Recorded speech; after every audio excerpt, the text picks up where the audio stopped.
Thank you. And I'm going to try not to stray too far from my computer so that it captures all of the sound. I'm used to wandering around. All right. So I'm very excited to be here today. Thank you so much for the invitation. And I'm excited to share with you some of our recent work studying structural color. So where does color come from? And I don't know if I can, how do I get rid of these controls? Is there a minimize?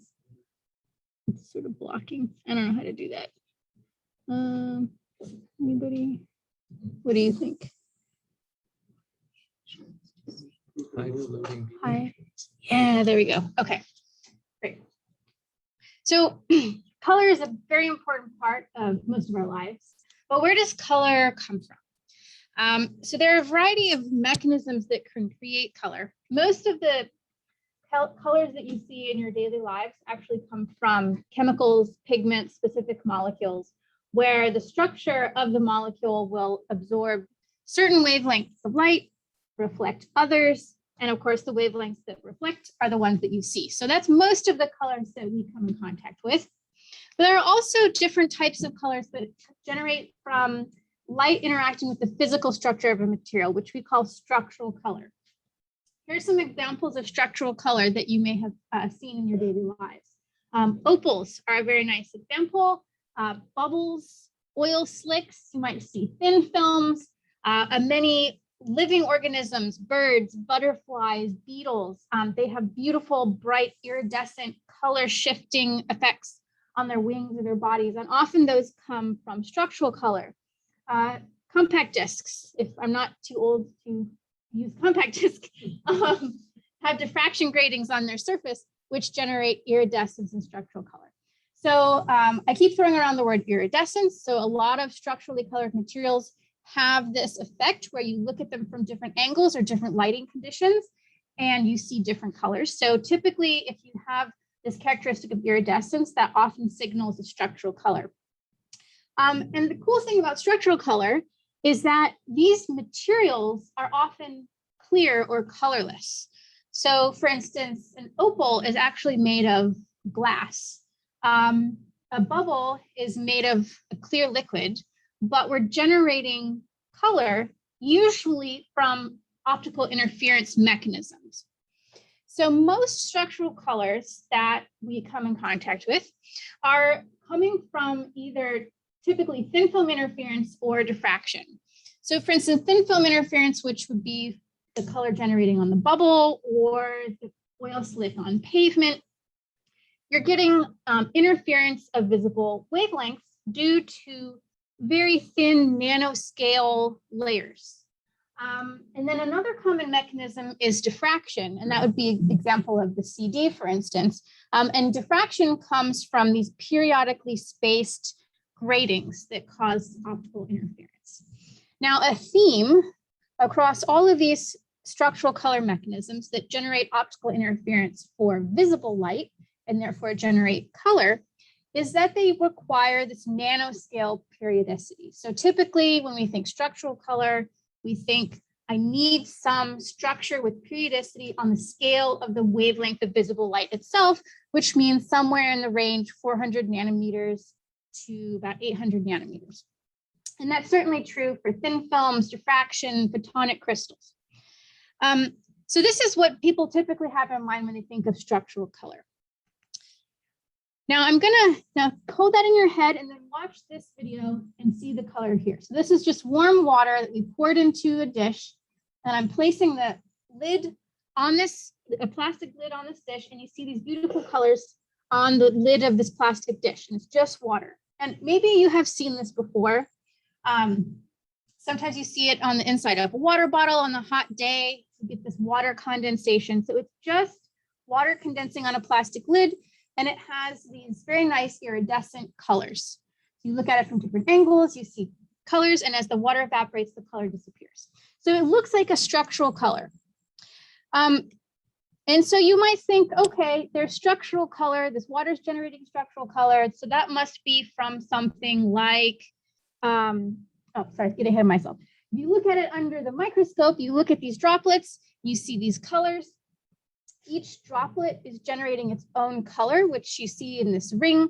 And if we look at the cross section of the droplet, it'll look something like this, where you have a clear plastic film, and then you have the water droplet with some contact angle, and the refractive indices of the water is 1.3, and the air is 1.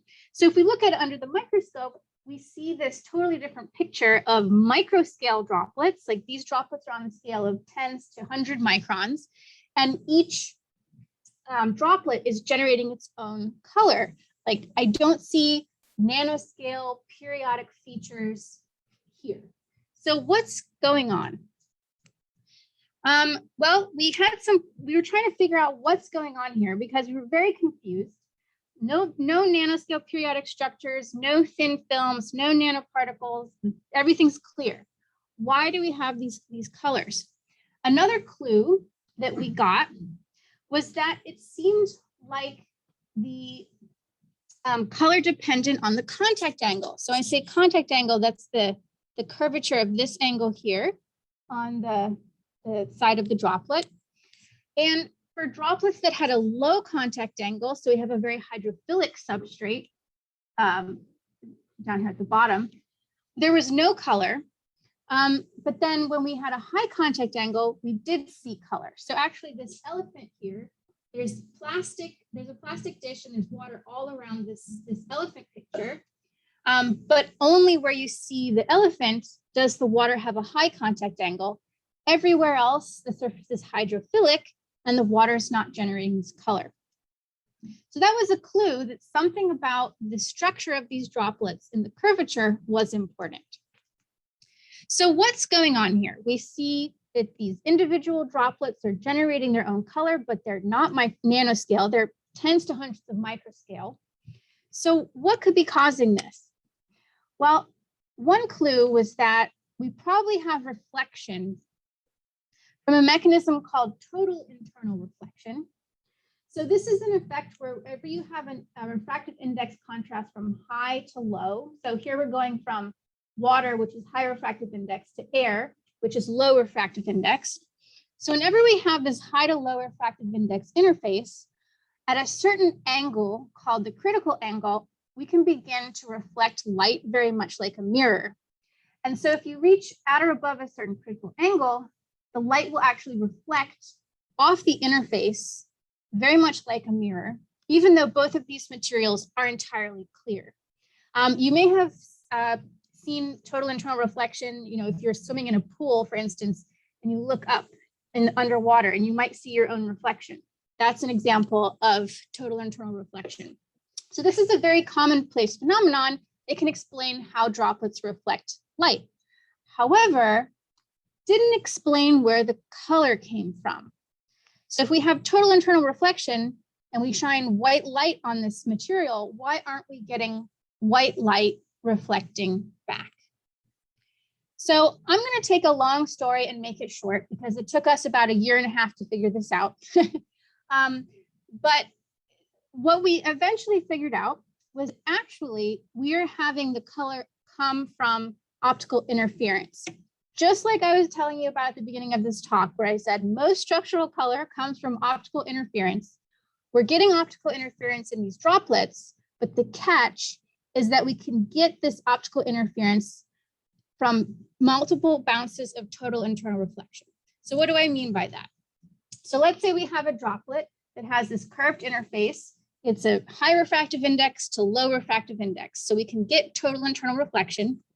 That light that undergoes reflection, it might bounce twice. Maybe it bounces 3 times, or 4 times, or 5 times, or 6 times. It just depends on the shape of the droplet and the angle that you shine the light onto the droplet. So light can hit anywhere along this curved interface, and this incidence angle of the light determines the trajectory that the light takes around the droplet. Now, the cool thing here is that light bouncing 2 times, 3 times, 4 times, for example, it has both the same light angle in, so the same incidence angle, and it also has the same exit angle. So each of these, the light's exiting in the same direction. However, the light has traveled by different paths.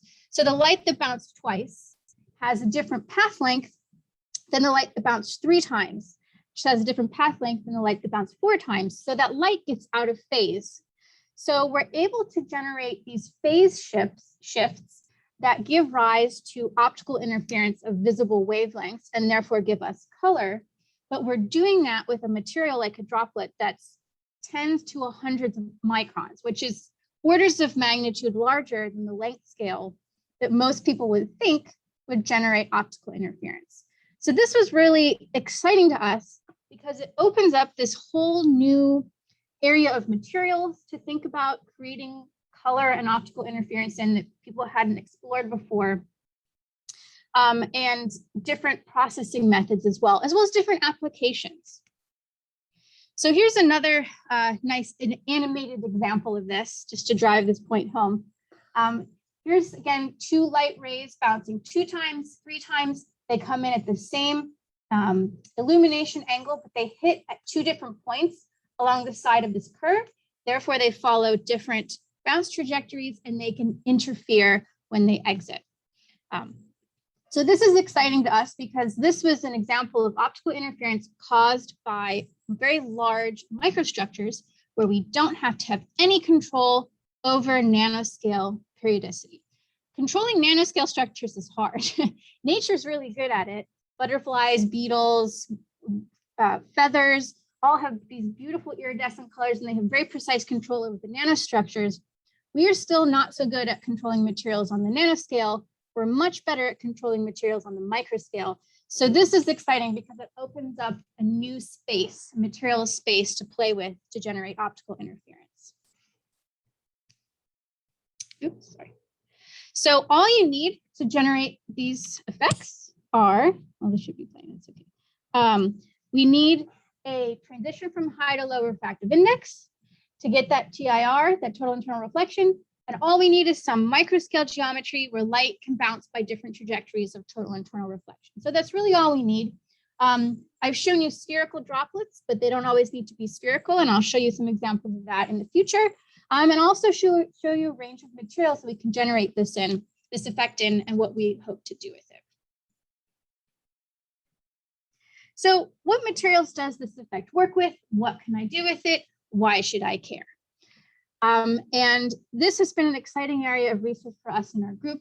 We've started, obviously we started with studying it in droplets, and I'll tell you a little bit about that story. More recently, we've been doing research with polymers and trying to use it for sensors and films. And I'll get to that towards the end of the talk. So I think this is a really exciting platform to play with in terms of materials design in order to generate structural color.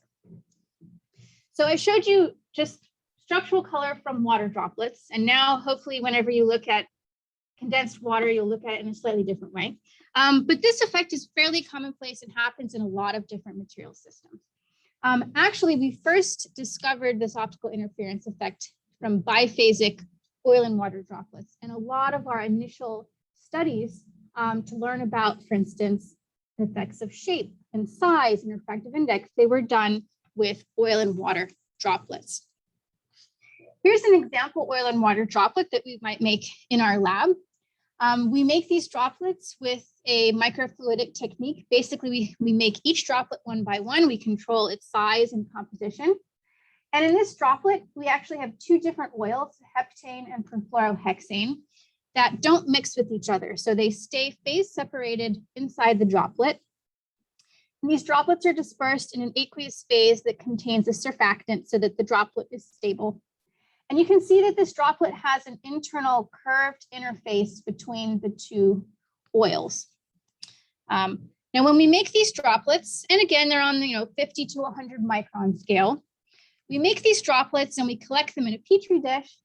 And when we illuminate them with white light, we see structural color. And when we look at them under a microscope, we see, again, the same characteristic images as we saw for the wetted water droplets, where each droplet has this ring of color reflected from it. No long range periodicity is needed. However, now you'll see, because all of the droplets are exactly the same size, all of the droplets have the same color. So whereas for those condensed water droplets, we had all different sizes and they had all different colors, here we can very precisely control the color because we can control the size of the droplet. And if we look at these droplets from different angles, again, we see this iridescence that's very commonplace in structural color materials. So this video is just looking at the sample from different angles under white light illumination. We see all these different colors. Now, if we made polydisperse drops and we looked at those under the microscope, again, it looks very similar to the condensed water droplets that were of different sizes. Each size of droplet generates a different color. And then if you look at this macroscopically, when you have a mix of all of those different sizes together, you get this kind of flashy, silvery effect where each droplet is reflecting a different color and those all get mixed together. So being able to control the size of the droplets, we realized was very important. The size of the droplet impacts how far the light travels, and that impacts the color. So we want to be able to characterize this iridescence. How do we do that so that we can quantify it? And we have a technique to do this. We call it the ping pong ball technique. Basically, we take our sample. This is just a petri dish filled with droplets, and we shine a small collimated light onto the sample. And then we place a ping pong ball with a hole cut in the side of it on top of the sample. So the light is shining through the ping pong ball. It hits the droplets, and they reflect all these different colors in different directions onto the inside of this ping pong ball. And so that we can see that we have red and blue and green in different spatial positions along this ping pong ball. So this is very convenient for us because now we can just take a photograph of this dome essentially from different angles and be able to quantify the angular positions of where these different wavelengths of light are going. So this is, now we're starting to take this qualitative observation of different colors, different angles, size matters, viewing angle matters. We're trying to quantify it and actually pull out some trends and some lessons here. So what I would immediately notice from this is that we have pretty large angular separation of these different colors. So I've put here these various angles as you go from say 0 to 180 around the side of this sphere. We see that we have tens of degrees separation between the greens, the blues, the reds. We cycle back to green and yellow again. There's tens of degrees separation there, which is pretty large. To put this into some context, if you think about a rainbow, like an atmospheric rainbow, which is also caused by droplets, but by a very different mechanism than this. When you see a rainbow, you see all the colors at once because the angular separation of those colors is only a couple degrees. So when they reach your eye, you can actually see all of those colors at once. Here, when you look at this sample, it looks very uniform. It looks all red or all green or all blue until you move pretty far in angular position. So the angular separation of these different colors is very broad with this optical mechanism, which is pretty different from other optical mechanisms for generating interference colors. We also had some collaborators that did optical simulations, and we worked with them to try to verify that we could actually model accurately the interference happening in these droplets. So we did a series of experiments where we would collect these, I'll call them these ping pong ball images, or these iridescence maps. So this is looking at the top of that ping pong ball, looking down. This black part here, this is where the light is entering into the dome. And then these white dots, these are the specular reflections. So that gives you some reference of how you're looking at this dome. So we take different sizes of droplets, for instance, and we take different pictures, and we can see how those colors evolve in space and position. And then we can model the same droplet structure and refractive index and see that we generate pretty similar matches as well. So once we had this close match between experiment and theory, that was how we ultimately were able to validate our proposed mechanism. So this is showing a change in drop radius. So drop radius does matter. And as you would also expect, the change in the illumination angle matters as well. And this is the case for most iridescent materials. You look at it from different angles or you shine light on it, different angles, you're going to see a different color. So we were able to validate this by just well-controlled experiments where we compared different light angles and then compare that data to the experiment. So I'm going to give you go a little bit more in depth in these different variables and discuss how they impact this optical mechanism. So this is, again, just one example of a droplet and looking at the effect of illumination angle. And I'm showing here the top row, which is looking down at the top of those ping pong balls. And then this bottom row is looking at the side of the ping pong ball. And mostly to show you the diversity of different colors and patterns that you can get. So as you move your illumination angle, you'll see that these reflected colors also move back and forth in three-dimensional space. And then we have some really interesting crisscrossing patterns here that you can see on the side views down here. So these patterns aren't necessarily just rainbow stripes, and the order of the colors is not necessarily the same as a rainbow either. It's very sensitive to the size, the shape, the refractive index, and also refraction. So in this case, the droplet actually has this top index here, or top interface here on the droplet that refracts the light as it enters the droplet, which can also impact some of these interference effects. I think the effect of the size of the droplet is probably the most interesting. So this is showing data on how the radius of curvature affects the droplet. And we again made these droplets in our lab using microfluidics, a very controlled size, but they all have the same shape. And then we collected these ping pong ball images from the top and the side. And what I think is pretty neat is if you follow, let's just pick a band, say this red band, and you start from the small droplet and work your way up to the large one. You can follow this red band and it moves from, say, the middle to the back, and it pops up again in the front, moves to the back. So the colors are cycling in position. And the other thing that's happening is the width of those color bands gets narrower. So the smallest droplets have very broad angular separation between the reds, then the greens and the blues. And if you go to the largest droplet, these bands become much narrower and closely spaced. And so if you think about extrapolating this to even larger droplets, hundreds of microns to up to the millimeter scale, as you get larger and larger, these angular separation essentially gets smaller and smaller. And these color stripes, if you will, become overlapping.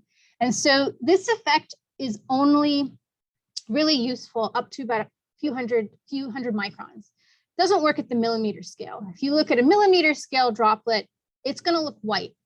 And so this optical effect has a real sweet spot in sort of 1 to 200 micron range, where you have appropriate path length differences and angular separation here to give you these colors. The other cool thing about a droplet is that it's deformable. We can change its shape. So since it's not a solid, it's a liquid, it's affected by surface tension and the surfactants that we put into the solution. I'm not going to talk too much in detail about how we change the droplet shape, but effectively we just add different soaps to the solution, and it changes the surface area that these two different liquids like to have with the aqueous phase. So the droplet will actually change its shape at will. So we can just add different chemicals and change the droplet shape. So if we start with a droplet that actually has a flat interface, so this droplet note is different than the other ones I've been showing you. If we have a droplet with a flat interface here between the two oils, there's no color. Nothing gets reflected. And that's because there aren't multiple paths of total internal reflection that the light can take. We have just a flat interface. So if you just have a flat interface, you're not going to see this interference effect. There aren't multiple paths of total internal reflection for the light to take. Now, as soon as we start to introduce some curvature to that interface between the two oils, Now we're introducing the opportunity for light to bounce around in that curved well and have TIR of different trajectories and have interference. So even with a slight amount of curvature, we're starting to get some interference colors. And if we continue to increase that curvature between the two oils, we see that we get more and more colors, and they move to the top of the dome and then also closer to the light source. So they're shifting around in space. And then if we go all the way to the end, where we have what I call a double emulsion, so a droplet inside of a droplet, again, we have no color. So we have no way to couple light into total internal reflection in a perfect spherical droplet. So this is actually another way of distinguishing this effect from atmospheric rainbows and droplets. You can't actually have total internal reflection in a sphere. So this doesn't happen in just droplets in the air. So atmospheric rainbows are generated by a very different mechanism than these droplets. And it's all because of this broken symmetry where you have this curved interface internal to the droplet that generates this optical effect. So something we had some fun with was actually taking these droplets, and remember, these are just clear oil and water droplets. They're just oil and water droplets, no dyes, no color, no anything, but we can actually pattern their shape by using photoresponsive molecules. So we're using UV light to actually photo pattern in different structural colors into these droplets. So this penguin image, for instance, the blue and the green, the different colors correspond to these two different droplets that have slightly different shapes. So you notice they have different internal curvature here. So one's a little bit deeper than the other. And they're made of the same material, but we just have this photoresponsive soap in the solution that allows us to photo pattern in these different shapes of the droplets. And it's writable and erasable. So if you shook up the dish, all the droplets will mix up and the image will get erased. You can shine UV light or blue light and photo pattern in different images. We made all these photo masks. And then after doing these experiments, realized we printed the wrong photo mask. So everything that's blue is supposed to be green and vice versa. So it's okay. But you know, our tree is blue and our sky is green and things like that. But anyway, it shows the effect. And I just think this is really neat, right? Because we have these microscale droplets. They're all clear. And we're able to pattern these colored images in a completely colorless material using this optical interference mechanism. So almost, you know, a lot of our initial work was done with droplets. Droplets have a lot of advantages. They're deformable, we can change their shape, we can make them really easily in the lab. Liquids are very transparent, they have really nice optically smooth interfaces, which is great for light. But droplets also have some problems. Mostly, they're not that stable. You know, you can't keep droplets at the same shape and size for months on end. So ultimately, we wanted to be able to harness this effect in solid materials that would be more stable and explore different form factors. So we needed another method to make materials that had structural color from this mechanism. We've tried a number of various fabrication methods for making these microstructures. I'll just highlight a few. For instance, we tried particle assembly, which is really the easiest and the most accessible. Honestly, the easiest thing you can do, you can buy monodisperse particles very easily, just glass beads, different sizes, lay them out on a surface, take a piece of tape, put the tape on the particles, they'll get partially embedded into the tape, and you will see these interference colors. Like this is very easy to do, but you're limited to spheres with particles for the most part. We've tried chemical etching, had some difficulties getting this optically smooth surfaces that we like. There are two lithography methods that we've tried that they both work well. Multi-photon lithography allows you to essentially 3D print nanoscale structures in arbitrary shapes, which is great, but it's a very slow process. And the one I'll be telling you more about is grayscale lithography. We've been doing this on campus at Penn State. And that's been more productive for larger area patterning. So I'm going to highlight both the particle assembly and the grayscale lithography and show you some examples of materials that we've made. So templating these materials with monodisperse particles, like I mentioned, is very easy, straightforward to do. One way we've done this is just by buying glass beads, allowing them to sit at an interface between an uncured UV resin and an aqueous solution. They'll settle, the particles settle at a certain contact angle in that interface, and then we UV cure the resin to a solid film. So now we have these particles embedded in a solid polymer film, and we can replicate that with, for instance, silicone molding. So PDMS is a silicone polydimethyl siloxane. You just mix the resin together, pour it over the top. It forms a rubber that you can then peel off the top and makes a nice mold. So that you can make molds of silicone really easily, and then you can replicate those from those molds into various UV cured polymers of whatever refractive index or material you choose. So this was a very straightforward and tractable way for us to do this initially. And so we experimented with this a little bit. Here's a scanning electron micrograph of the surfaces of these wells. So this would be an array of wells in that silicone mold. And then we had this neat demonstration where, if you take just these silicone molds on their own, they don't have any color, because you just have empty wells with air in them. So there's no high to low refractive index interface to give you that total internal reflection. But if you fill those silicone wells with a high refractive index clear oil, then you generate the optical interference, and you can essentially paint or draw in a clear ink. So that's what we're demonstrating here. We have this capillary that's filled with a high refractive index clear oil, and we're painting it over these silicone wells. And as soon as you fill the well, you generate this high to low refractive index difference that allows you to generate structural color by this interference mechanism.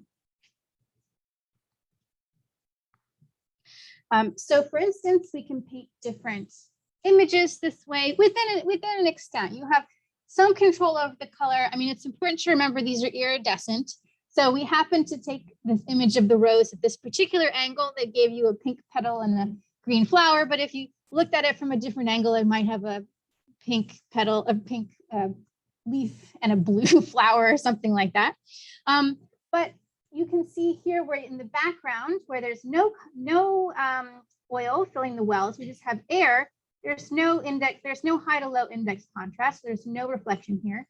In the pink region, we have a refractive index of 1.64 backed with the silicone 1.4 that gives you this pink. And then this green is coming from a 1.57 refractive index backed with the 1.4 silicone. So we did what we could with the particles. They're certainly convenient, but the problem with spherical particles is you're limited to spheres. And this effect is definitely not limited to spheres. And we were very interested in exploring other geometries. So we moved on to using maskless lithography. Essentially what this is you have a wafer, you spin coat the wafer with a positive resist, and then the tool will shine spatially modulated UV light. So it controls the intensity of the UV light that it shines over your surface. And where you have regions of high intensity, when you put the wafer into the developing solution, it will etch deeper into the resist. And the areas where you really haven't exposed very much to the UV light, it will not etch away the resist. So you can etch 2.5D structures this way using grayscale lithography. We don't have really 3D control, but you can do 2D control, and you can make 2.5D control to have arbitrary structured surfaces. So the neat thing about this is that now we can think about generating geometries that are definitely not spherical. I'm just giving you a few examples here. Various ellipsoidal shapes, polygons, things with asymmetric sides.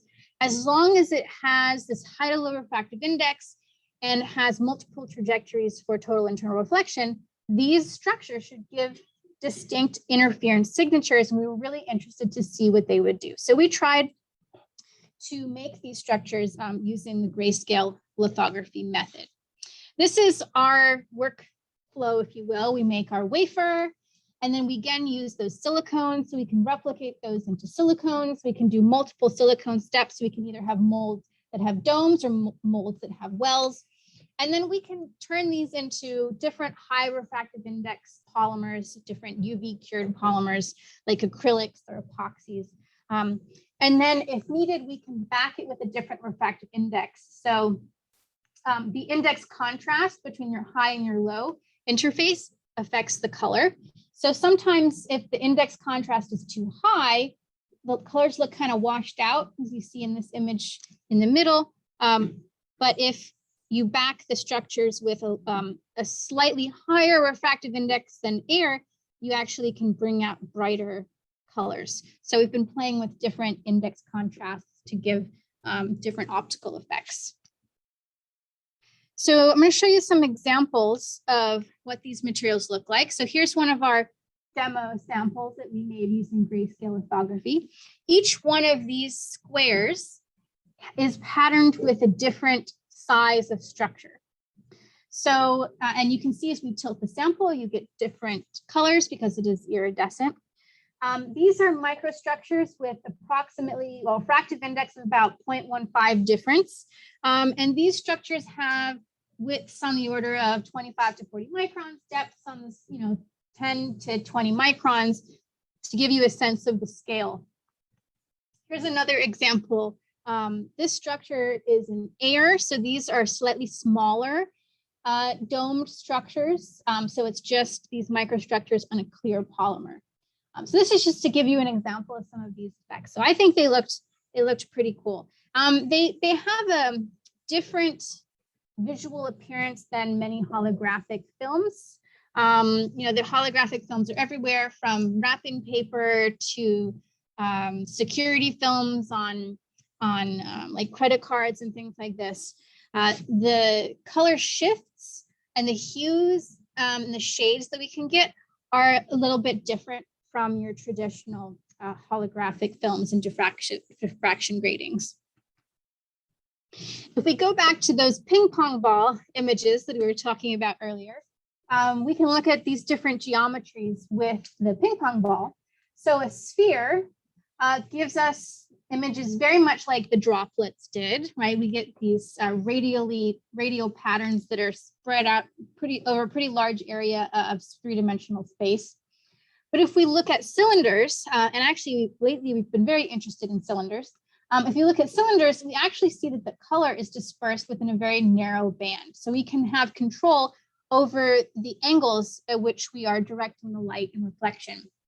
The cylinders also tend to appear a little bit brighter because they're taking the same amount of light in, but spreading it over fewer angles. So the intensity of the color can be a little bit brighter with spheres. If we look at these materials under the microscope, no real big surprises here. We see arrays of domes in transmission, but if you look in reflection, we again see those colored rings coming from that total internal reflection at the interface. And cylinders are very similar. Again, in transmission, just looks like textured surface. And then in reflection, we see these stripes along the edges where most of the light is reflecting by TIR. And you'll notice we don't really get color coming from the center of the structures. That's because the light really just passes right through. It's the light that's on the edges that hits the edges of these structures where you have the high steep angles. That's the light that's being collected for total internal reflection. And that's why we only see the color coming out near the edges of the structures, not through the middle. And if we change the size or the geometry of these structures, we see different colors macroscopically as well as under the microscopes. These are just a few different sizes of cylinders, and we can see the different colors and patterns. So the rest of my slides, I'm going to show off some of the cool looking structures that we've made. And these are all, again, made with grayscale lithography, and they're just mixing and matching different shapes, sizes, and orientations of structures over the surface. So by eye or by a camera, here are a few different patterns that we can make. If we look at them under a microscope, you can actually see these microstructures. So you can see these cylinders. So for instance, here, the cylinders, you can see them very clearly here. And they're different sizes between the different colors. Same here, we have these stripes. They're from the different sizes of the cylinders. We can orient these structures in different ways on the surface so that when we shine light at different angles, we create these image motion effects. So in this video, we are just rotating the sample under a fixed illumination and viewing angle. And you can see how these rings of light appear and disappear, and the different colors change because we have cylinders that are in those rings that are oriented in different ways. And so you can, again, see that under the optical microscope as well. You can see the color change as you rotate the sample under the microscope. Again, we have these motion effects. It looks like these colors are moving back and forth. And we're just playing with the orientation of the structures to control the directions that the light is reflecting to give us these effects. Here's another example. These are some of my favorites. I really like this one with the dots. So as you rotate it, the different dots flash on and off and appear to move around. And same with the spiral. So the spiral will actually move around as well. So you were trying to think about, fun and creative ways you can make images look like they're moving in certain directions by controlling the rotation or the tilt of these structures. Here's an example that actually combines spheres and cylinders. So there are cylinders in these circular regions that look like they're expanding and contracting. And then there are spheres in the square parts.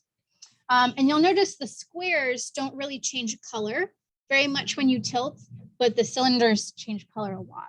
So we can play with the asymmetry of the structure to control also how fast the color moves. So the spherical structures tend to be less angle dependent color, and the cylinders tend to be very angle dependent. So we can mix and match these color effects on a single sample as well.